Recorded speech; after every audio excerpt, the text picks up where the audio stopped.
मुरली तारीख 22/2/2023। मीठे बच्चे, तुम्हें ज्ञान की सैकड़न मिली है। सैकड़न के वो बूंद है मनमना भो, यही खुराक सबको खिलाते रहो।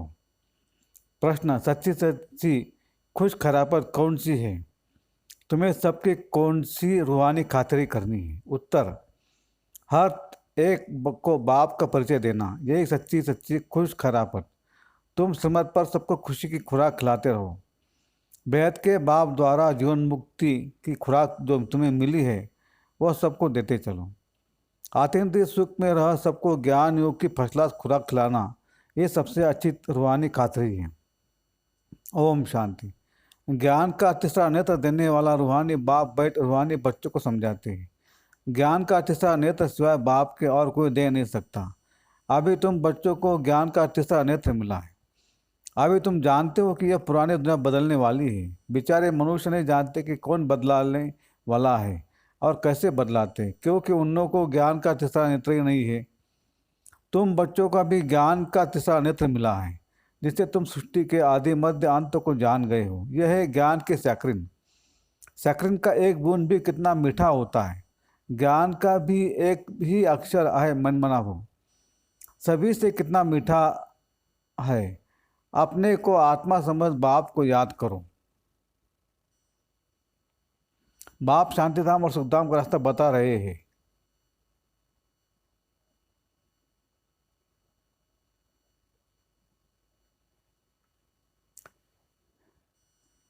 बाप आए हैं बच्चों को स्वर्ग का वर्षा देने, तो बच्चों को कितनी खुशी रहनी चाहिए। कहते भी है खुशी जैसी खुराक नहीं, तो सदैव खुशी मौज में रहते हैं, उनके लिए वह जैसी खुराक होती है। एक ही जन्म मौज में रहने की यह ज़बरदस्त खुराक है। यह खुराक सदैव एक दो को खिलाते रहो। एक दो की ज़बरदस्त खातरी यह करनी है। ऐसी खातरी और कोई मनुष्य मनुष्य की कर न सके। तुम बच्चे श्रीमत पर सभी की रूहानी खातरी करते हो। सच्ची सच्ची खुश खरापत भी यह है किसको बाप का परिचय देना। मीठे बच्चे जानते हैं वेद के बाप द्वारा हमको जीवन मुक्ति की खुराक मिलती है। सत्युग में भारत जीवन मुक्त था, पावन था। बाप बहुत बड़ी ऊंची खुराक देते हैं। तब तो गायन है, आत्यंतिक सुख पूछना हो तो गोप गोपियों से पूछो। यह ज्ञान और योग की कितनी फर्स्ट क्लास वंडरफुल खुराक है। और यह खुराक एक ही रूहानी सर्जन के पास है, और किसको ये खुराक का मालूम ही नहीं है। बाप कहते, मीठे बच्चों, तुम्हारे लिए तिरी हथेली पर सौगात ले आया हूँ। मुक्ति जुन्मुक्ति की यह सौगात मेरे पास ही रहती है। कल्प कल्प मैं ही आकर तुमको देता हूँ, फिर रावण छीन लेता है। तो अभी तुम बच्चों को कितना खुशी का पारा चढ़ा रहना चाहिए।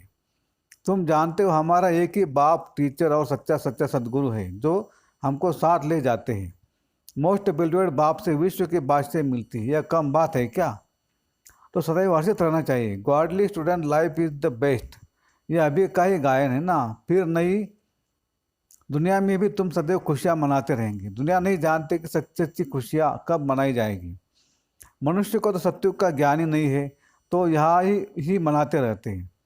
परंतु इस पुरानी तमोप्रधान दुनिया में खुशी कहाँ से आई? यहाँ तो त्राई त्राई करते रहते हैं। कितना दुख की दुनिया है। बाप तुम बच्चों को कितना सरल रास्ता बताते हैं। गृहस्थ व्यवहार में रहते कमल फूल समान रहो। धंधा दौरे आदि करते हुए मुझे याद करते रहो। जैसे आशिक और माशिक होते हैं, वह तो एक दो को याद करते रहते हैं। वह उनका आशिक, वह उनका माशिक होता है। यहाँ यह बात नहीं है। या तो तुम सभी एक माशूक के जन्म जन्मांतर के आशिक हो रहते हो। बाप कभी तुम्हारा आशिक नहीं बनता। तुम उस माशूक से मिलने के लिए याद करते आए हो। जब दुख जास्ते होता है तो जास्ते सुमरण करते हैं।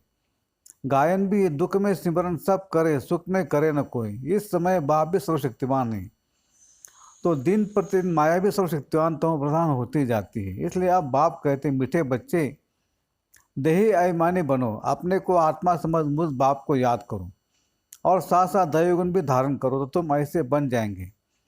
इस पढ़ाई में मुख्य बात है याद की। ऊँचे तो ऊँचा बाप को बहुत प्यार स्नेह से याद करना है। वह ऊँचे से ऊँचे बाप की नई दुनिया स्थापन करने वाला है। बाप कहते, मैं आया हूँ तुम बच्चों को विश्व का मालिक बनाने। इसलिए अब मुझे याद करो, तो तुम्हारे अनेक जन्मों के पाप कट जाएंगे। पतित पावन बाप कहते, तुम बहुत पतित बन गए हो, इसलिए अब तुम मुझे याद करो। तो तुम पावन बन और पावन दुनिया का मालिक बन जाएंगे। पतित पावन बाप को ही बुलाते हैं ना। अब बाप आए हैं तो जरूर पावन बनना पड़े। बाप दुख हरता सुख करता है। बरबर सत्युग में पावन दुनिया थी तो सभी सुखी थे। अब बाप फिर से कहते, बच्चे शांति धाम और सुखधाम को याद करते रहो। अभी है संगम युग। खेवैया तुमको इस पार से उस पार ले जाते हैं। नैया को एक नहीं, सारी दुनिया जैसे एक बड़ा जहाज है, उनको पार ले जाते हैं। तुम मीठे बच्चों को कितनी खुशियाँ होनी चाहिए। तुम्हारे लिए तो सदैव खुशी खुशी है। वेद का बाप हमको पढ़ा रहे, वहाँ यह तो कब न सुना न पढ़ा। भगवान वाच, मैं तुम रूहानी बच्चों को राजो सिखा रहा हूँ। तो पूरी रीति सीखना चाहिए, धारणा करनी चाहिए, पूरी रीति पढ़ना चाहिए। पढ़ाई में नंबरवार तो सदैव होते ही है। अपने को देखना चाहिए, मैं उत्तम हूँ, मध्यम हूँ व कनिष्ठ हूँ। बाप कहते हैं अपने को देखो, मैं उच्च पद पाने के लायक हूँ, रूहानी सर्विस करता हूँ। क्योंकि बाप कहते बच्चे सर्विसेबल बनो, फॉलो करो। मैं आया ही हूँ सर्विस के लिए, रोज़ सर्विस करता हूँ, इसलिए ही तो यह रथ लिया है। इनका रथ बीमार पड़ जाता है तो भी मैं इनमें बैठ मुरली लिखता हूँ। मुख से तो बोल नहीं सकते तो मैं लिख देता हूँ, ताकि बच्चों के लिए मुरली मिस न हो। तो मैं भी सर्विस पर हूँ ना। यह है रूहानी सर्विस। तुम भी बाप की सर्विस में लग जाओ। On God fatherly service. बाप ही तुमको सारे विश्व का मालिक बनाने आए हैं। जो अच्छा पुरुषार्थ करते हैं उनको महावीर कहा जाता है। देखा जाता है कौन महावीर है, जो बाबा के डायरेक्शन पर चलते हैं। बाप का फरमान है, अपने को आत्मा समझ भाई भाई देखो, इस शरीर को भूल जाओ। बाबा भी शरीर को नहीं देखते। बाप कहते मैं आत्मा को देखता हूँ। बाकी यह तो ज्ञान है, आत्मा शरीर बिगड़ बोल नहीं सकती। मैं भी इस शरीर में आया हूँ, लोन लिया हुआ है। शरीर के साथ ही आत्मा पढ़ सकती है। बाबा की बैठक यह है, यह है अकाल तख्त। आत्मा अकाल मूर्त है। आत्मा कब छोटी बड़ी नहीं होती, शरीर छोटा बड़ा होता है। जो भी आत्माएं है उन सभी का तख्त यह भ्रुकुटी का बीच है। शरीर तो सभी के भिन्न भिन्न होते हैं। किसको अकाल तख्त पुरुष का है, किसका अकाल तख्त स्त्री का है, किसका अकाल तख्त बच्चे का है। बाप बैठ बच्चों को रूहानी ड्रिल सिखलाते हैं। जब कोई से बात करो तो पहले अपने को आत्मा समझो। हम आत्मा फलाने भाई से बात करते हैं। बाप का पैगाम देते हैं कि शिव बाबा को याद करो, यहाँ से जंग को उतरनी है। सोने में जब आलाय पड़ती है तो सोने की वैल्यू ही कम हो जाती है। तुम आत्माओं में भी जंग पड़ने से तुम वैल्यूलेस हो गए हो। अब फिर पावन बनना है। तुम आत्माओं को अब ज्ञान का तीसरा नेत्र मिला है। उस नेत्र से अपने भाइयों को देखो। भाई भाई को देखने से कर्मेंद्रियां कब चंचल नहीं होगी। राजभाग लेना है, विश्व का मालिक बनना है तो यह मेहनत करो। भाई भाई समझ सभी को ज्ञान दो, तो फिर यह टेव पक्की हो जाएगी। सच्चे सच्चे ब्रदर्स तुम हो, सभी हो। बाप भी ऊपर से आए हैं, तुम भी आए हो। तो बाप बच्चों से सर्विस कर रहे हैं। सर्विस करने की बाप हिम्मत देते हैं। हिम्मत मर्दा तो यह प्रैक्टिकल करनी है। मैं आत्मा भाई को पढ़ाता हूँ। आत्मा पढ़ती है ना, इसको स्पिरिचुअल नॉलेज कहा जाता है, जो रूहानी बाप से मिलती है।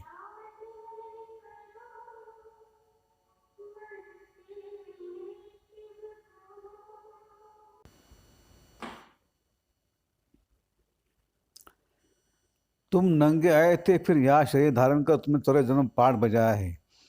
अब फिर वापस चलना है। इसलिए अपने को आत्मा समझ भाई भाई की दृष्टि से देखना है। यह मेहनत करनी है, अपनी मेहनत करनी है। दूसरों में हमारा क्या जाता है। चैरिटी बिगेंस एट होम, अर्थात पहले खुद को आत्मा समझ भाई, फिर भाई को समझाओ तो अच्छी रीति फिर लगेगा। यह जोर भरना है।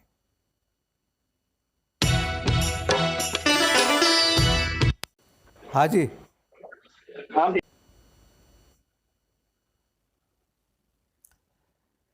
यह जोर भरना है। मेहनत करेंगे तभी उस फल पाएंगे। बाप आए हैं फल देने के लिए तो मेहनत करनी पड़े, कुछ सहन भी करना पड़ता है। तुम्हें कोई उल्टी सुलटी बात बोले तो तुम चुप रहो। तुम चुप रहेंगे तो दूसरा क्या करेगा।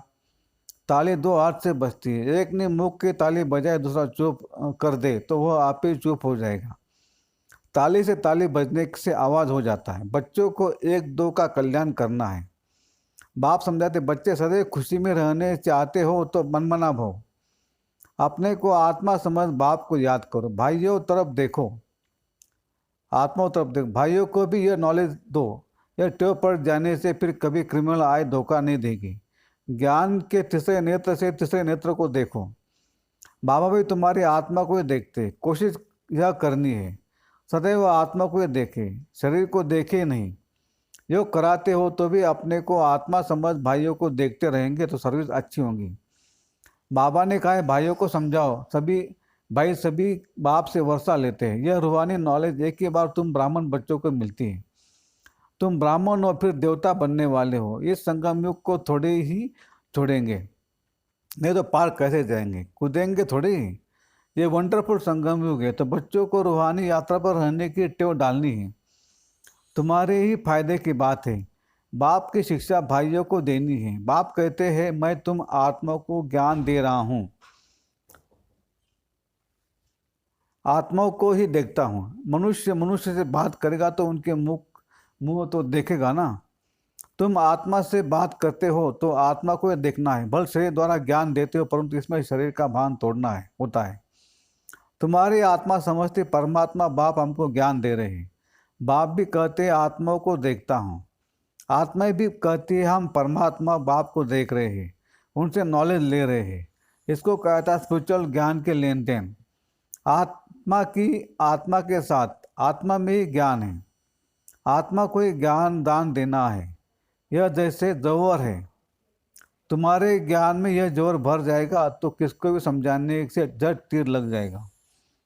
बाप कहते प्रैक्टिस करके देखो तो तीर लगता है या नहीं। यह नई टेव डालनी है तो फिर शरीर का ध्यान निकल जाएगा। माया के तूफान कम आएंगे, पूरे संकल्प नहीं आएंगे। क्रिमिनल आय भी नहीं रहेगी। हम आत्मा ने 84 चक्र लगाया है। अब नाटक पूरा होता है। अब बाबा की याद में रहना है। याद से तमो प्रधान सतो प्रधान दुनिया के मालिक बन जाएंगे। कितना सहज है। बाप जानते बच्चों को यह शिक्षा देना भी मेरा पाठ है, कोई नई बात नहीं। हर 5 वर्ष बाद हमको आना होता है। मैं बंधायमान हूँ, बच्चों को बैठ समझाता हूँ। मीठे बच्चे रूहानी याद की यात्रा में रहो तो अंत मत सो गति हो जाएगी। यह अंत काल है ना। मामे कम याद करो तुम्हारी सदगति हो जाएगी। याद की यात्रा से पाया पिल्लर मजबूत हो जाएगा। यह देही ऐमानी बनने की शिक्षा एक ही बार तुम बच्चों को मिलती है। कितना वंडरफुल ज्ञान है। बाबा वंडरफुल है तो बाबा का ज्ञान भी वंडरफुल है, कब कोई बता न सके। अभी वापस चलना, इसलिए बाप कहते मीठे बच्चों यह प्रैक्टिस करो।